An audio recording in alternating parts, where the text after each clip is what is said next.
The president of the Republic of Kenya, because he intervened yesterday when some people were ignorant. The Gazette notice only to Gazette a day and a venue. The president, I think, intervened yesterday, then the Gazette notice came out yesterday. This morning, we had news.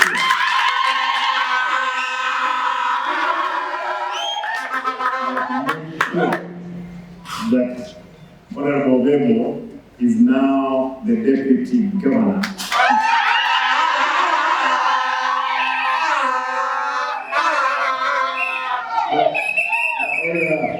Brother Elijah, you are retired from the civil service. Here you are serving as a deputy governor. There are only two important things. Say no to corruption, be faithful to the cause.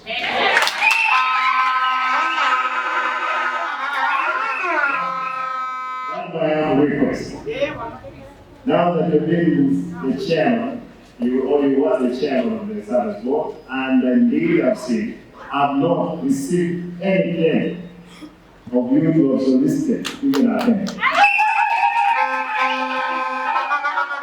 See, Mama, Joy, Mama, please. I know you have been an employee of the county before. Feed this gentleman. Don't drive him crazy.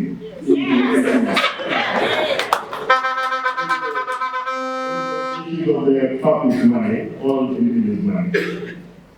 Be satisfied with the little that we are making as our salaries and our things that we are making.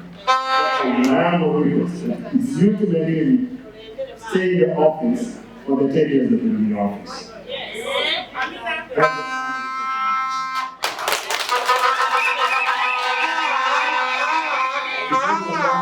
The judiciary is here. I know you are witnesses.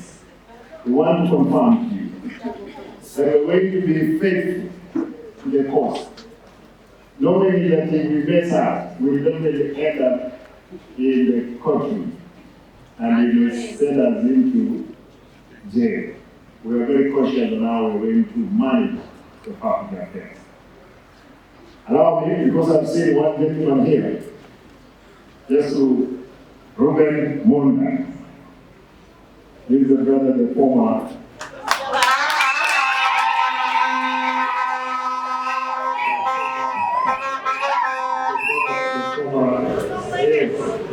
DG. I'm happy that you have shown a lot. And actually, they're here.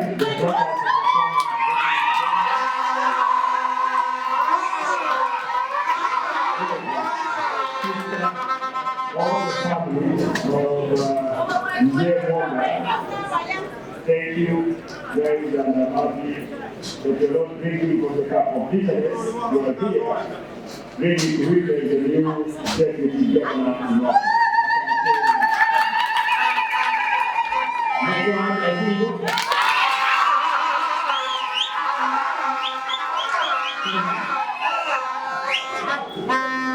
Thank you.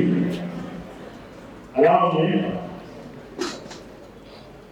to address one issue.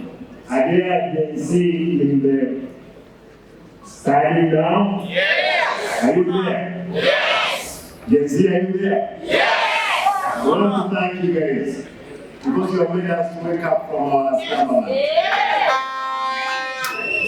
As a leaders, we have had you, but I want to caution you.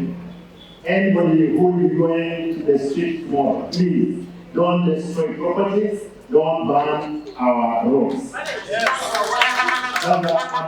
Because people have put a lot of effort into getting what they have, especially the public outside here.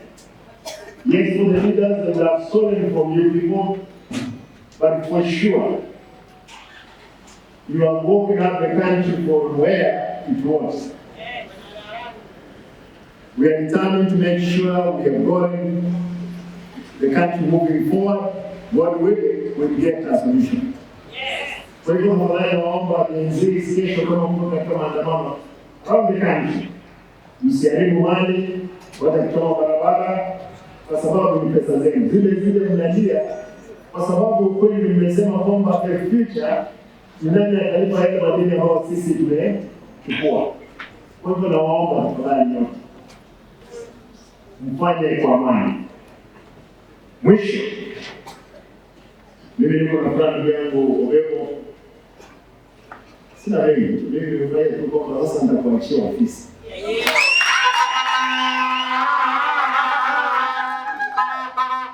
I'm looking forward kwamba mahali umetoka katika bodi, wale waungwana wa Public Service Board, ile kazi anawacha, nitampa tena hiyo kazi ahakikishe kwamba imefanyika vizuri.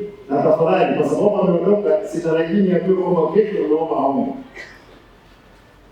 Tafadhali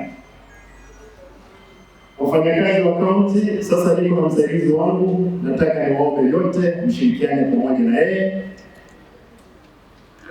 You will always get instruction from my end. I expect total cooperation. Naona directors hapa, naona mawaziri hapa, naona the chief officers. Hii maneno inakuwa namna hiyo. Ukikosa unafanya nini? Mnajua kwamba kuna chief officers wako nyumbani. Na sita kuhakikisha kwamba watu wameenda nyumbani. Kama umetosheka ukae kwako nyumbani. Kama unakuja kuiba, tafadhali kaa nyumbani. Kwa sababu sisi tunalipwa, mimi nilipwa karibu milioni moja. Mimi huyu mmoja atakuwa analipwa karibu milioni shilingi 1,600. Tena tugeuke tuanze kuomba shilingi 1,100 mbili. Na kama mimi, unajua mimi sasa bwana Obego, mimi umenishinda karibu miaka 30. Najiuliza kama umenishinda, mimi ndio ningekuwa na tamaa zaidi. Lakini niliamua kwamba lazima tusaidie hawa waungwana ambao wamepigia kura. Naomba njiani tuhakikishe kwamba kazi imefanyika kwa maana. Nisaidie kwa kazi Kenya Red Cross usiye. Mkongo wake mkono mshahara wewe ya pesa ni kinoa tore kwa nyama. Akiwa mwiko robo mkono eka mwiko mwanamke ndiye yeye wa pressure ile bwana ilikuwa tutache toro kwa pressure ile kwa ashira nzija kinyama wetu ngaki mtorigoseka na boyi mtorigoseka na kelebyon abantu bamunyegeta abantu bamunyegeta no kile sa kukwega sote kwa biashara offices not today ndivyo ndio kwa ndio gasi mtorikolika mtoba sa kwa kile sa kwa sana kama